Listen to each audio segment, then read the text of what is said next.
Aging and in-home services of Northeast Indiana is an incredible resource for seniors and the people who love them. And today the topic is advanced care planning, which affects all of us, regardless of our age or health.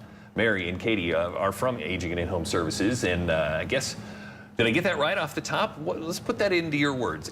What is our topic today? Advanced care planning means what? So basically, advanced care planning is just setting up preferences if something should happen or when something happens, and just making sure that we're revisiting that process throughout our life. Because maybe my wishes will change as I get older. Absolutely, absolutely. As we age, we change in general. So our wishes related to our healthcare preferences may also change. I think if I'll jump in here with a little what-if scenario. What if you left the studio today and you walked out in the parking lot, and I've noticed you've had some construction, uneven pavement, big trucks, okay? A little dangerous out there. What if something happened? You fell, hit your head, and you couldn't speak. And we all rushed out to help you. You know we would. Right. But you couldn't speak to us. And we called the EMTs, and the ambulance came, and you couldn't speak. And then they took you to the ER and you couldn't speak. Advanced care planning is that moment when you say, who would speak for me and what would I want them to say? So obviously it's important regardless of our age. I mean, it's really something that all of us should be thinking about, but oftentimes I guess maybe we don't start thinking about it until we're older, or we start having these conversations, hopefully, maybe?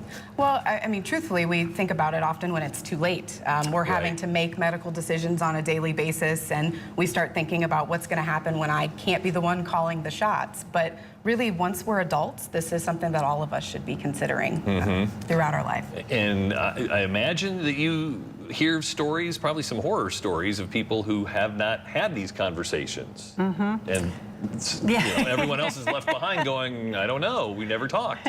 We never talked.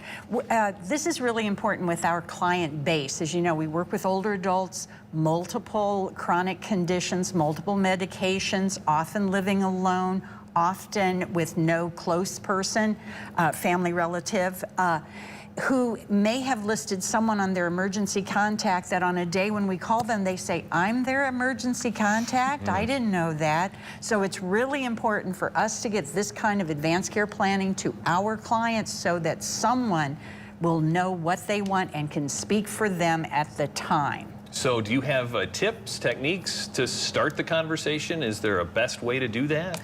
You know, there's all kinds of ways to start the conversation. And really, some of the easiest ways to do that is to make it as normal as possible.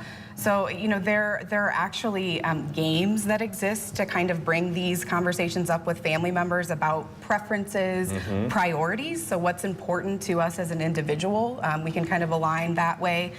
Personal experiences are a huge way to bring up these very scary situations in a little bit more of a non-threatening way. So this is what happened to my Aunt Susan. This is what happened to my family member. But then just current events, as we hear things on the news, as we attend church sermons or go to plays or read books, all of these things are ways to kind of spark the conversation and make it a little bit less threatening, just to say, hey, I heard this. Can we talk about it? Right. So just the fact that, hey, I saw this on Insight today, and they were talking that people aren't doing this like they should be.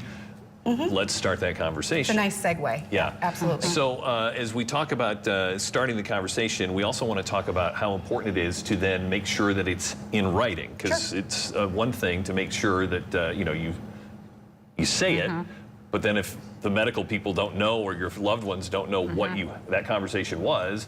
Look at that, 23% of us is it who have actually done 8 that. out of 10 people say it's important to put their wishes in writing, but only 2 out of 10 have actually done it. All right, well, let's see if we can get both of those numbers to go a little bit higher. We're going to talk about how easy it is to put this in to writing so that it can be found by the people that need to know. You can find out more at Aging and In-Home Services website, and that phone number. We'll be right back on Insight.